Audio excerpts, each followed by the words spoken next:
Hello there, everyone. Alexman here, and welcome back to the Mario universe. We are back with Super Mario Advance 2 Super Mario World. Now, this is not...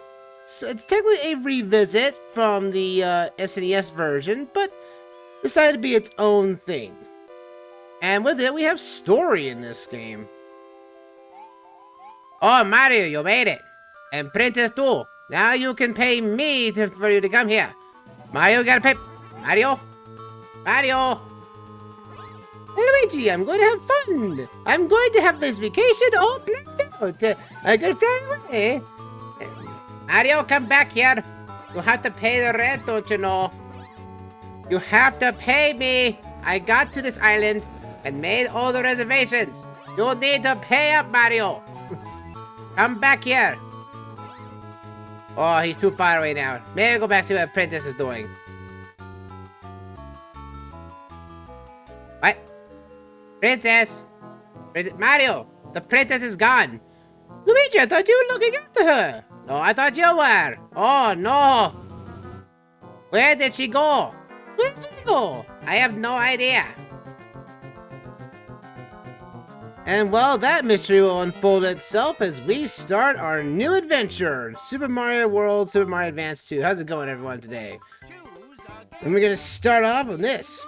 So, technically, this was made on the Game Boy Advance, and it is technically a lot, I would say, comparable to the original version to this one. The SNES version is technically the superior version, in my honest opinion, but I have more memories of this game. Welcome to Dino Land. It seems that the Princess Toadstool is missing, and that means Bowser must be up to his old tricks again. And I thought we were going on vacation. Yeah, I know, and I'm the one that made the vacation. So here's how this run is going to go. The difference in this game is that the screen crunch is real for the most part. But also now that if you're playing single player, you can switch to Luigi at any given time. And we'll get to Luigi once we get there. But first, let's get into the first world here, which is Yoshi Island 1. Let's go. So the game is going to be a little stiffer for me, a little bit, because how the Game Boy Advance works. But I have more memories of this game. I think I mentioned this in the original run. Is that I have more memories of this game, this version of the game, than actually Super Mario World. Because I didn't have SNES back then. I had this. And I thought this was like the best game I ever played at the time. And technically, this is technically the easier version of the two, just because there's a few more mechanics introduced in this version than it was in the SNES version, which we'll get to those soon. The level design is a little more shrunken down to accommodate for the screen crunch, as a lot of the levels is basically a lot more condensed. Mario plays exactly like he does in Super Mario World originally. So there's no difference to balance here. Luigi, on the other hand, plays like he has in all the advanced versions of the game. So Super Mario Advance 2 and in number 4, where he has an extremely higher jump, a little more floatier jump. And it has a little bit less traction, so get that as you will. In the original version of Super Mario World, there was these dragon coins. And all they were was that you collect all 5 of them and you would get a 1-up. And it's the same as here too. But they did add a counter to this game. That every level has 5 of these coins, and if you collect them all, you do get a reward at the end of the game, which is they turn all the coins, all the dragon coins will turn into princess coins. And that's about it for the changes there. For that, so there's a completion bonus if you really want to, on top of the original, complete the special world, and you do get, the autumn setting and whatnot. So Luigi is back here, and Luigi has a higher jump. This is gonna probably be dooming me a little bit. Oh, of course, I doom any playthrough I'm in.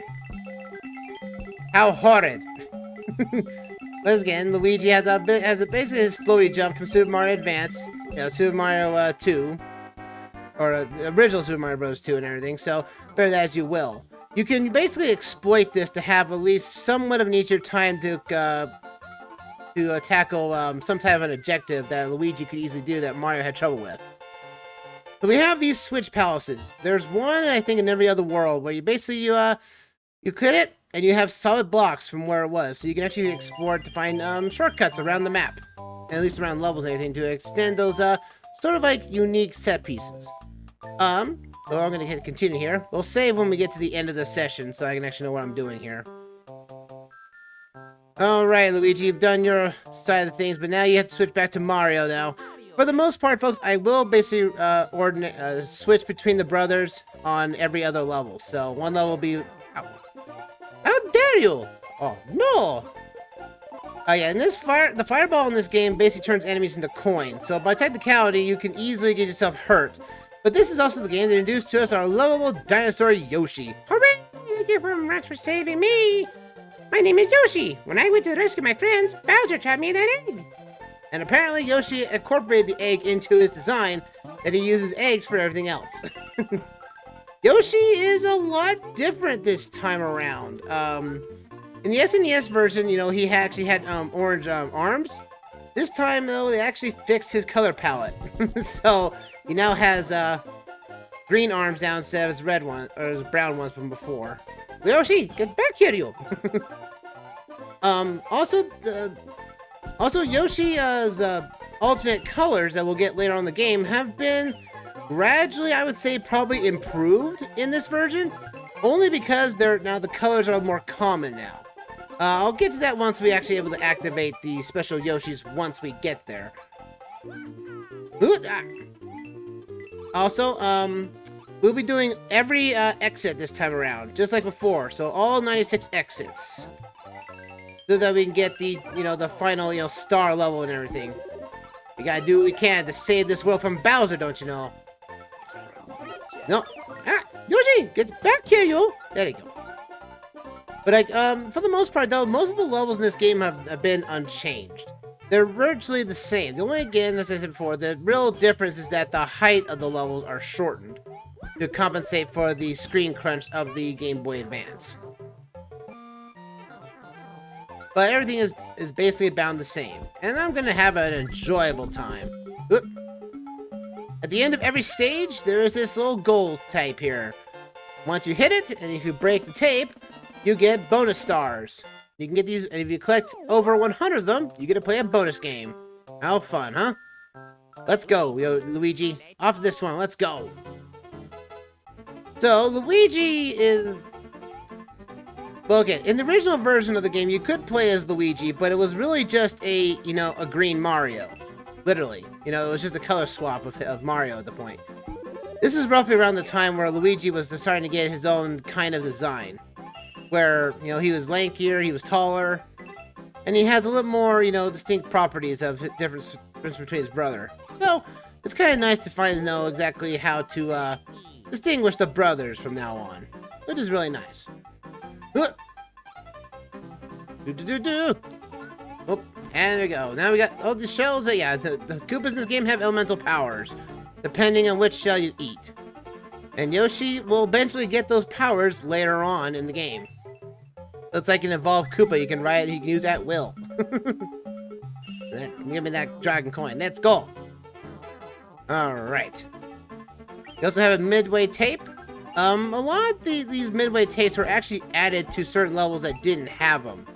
Namely, like the castles. The castles have gotten like sort of like a new checkpoint in them, so they don't have to complete the stage all in one go now, which is nice. Oh no! I can platform with Yoshi. Watch me. Woo! Oh no. Now, I'm not going to go after every dragon coin because some of the levels later on will basically make you have to do a really out-of-the-way motions just to grab all the coins. But again, as I said before, the only thing you really get is a princess coin change. Again, it's a static choice change, but still. But also you're able to track it, though. That's the thing. I think there is actually an in-game tracker you can use, as far as I'm aware.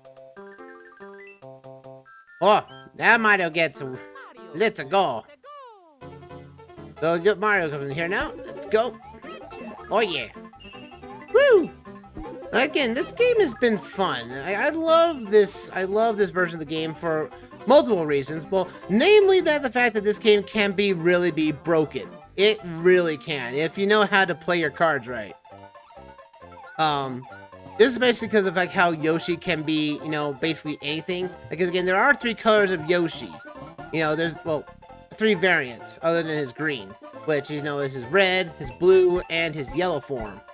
His red form, if he takes a cup of a Koopa shell, no matter what the color, will spit out fireballs when he spits them out.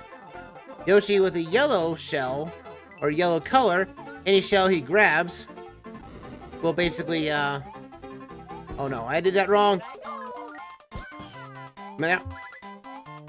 Go! Run, run, run! Get everything. Yeah, I've already skipped one dragon coin already. Most levels actually have like only 5 of the dragon coins, but basically, I think there's like one level I think originally had like 6 for some reason. Can't remember which one it was though. But just like before, like you have Yoshi, before Yoshi gets a yellow tint on his skin, any shell he eats, he can do somewhat of a ground pound to shake up the enemies around him. While the blue Yoshi is the most broken Yoshi of all time, because any shell he eats will basically become a flying Yoshi, which is, again, pretty awesome. Unfortunately, though, Yoshi can't enter castles. You'd think they would be able to update this with this game, but nope, they keep to the original. Every castle has a... basically, it's like the hardest version of the particular world you've gone through, using new mechanics you've used, technically not used before, but basically to keep you on your toes. Oh boy. Oh! Yeah! And Luigi can really cheese this on certain occasions, where he can just basically jump with no problem, and basically just use his hover ability to basically traverse the land a little faster than Mario can.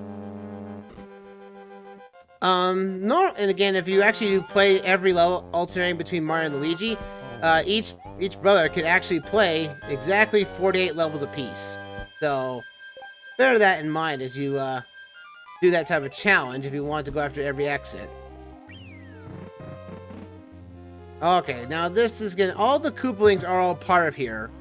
They're all gonna be the main bosses. There are also fortresses in the stage, or in these levels. That basically you have to go against a mini-boss. But other than that, though, there isn't really much of other bosses to speak of, other than maybe a Boo later on in the second world. But other than that, though, I don't get to see. Also, that is also no challenge from a change from this version, from the SNES version. In the SNES version, the SNES version, you basically got hit, you were back to square one of a small Luigi or Mario. But here, though, they incorporate the easier version of Mario, which is literally that if you get hit, you can revert back to Super Mario rather than anything else. You are going to die today. I want fried Koopa. There you go. Fried Koopa in a very little marinara sauce. Woo! Gonna be eating well tonight. There you go, Yoshi. Now I destroy the castle. Ho-ho! Mario and Luigi have defeated the crazy Iggy Koopa inside of Castle 1 and rescued the Yoshi's friend who is still trapped in an egg. Now they travel together to Donut Land. Let's go.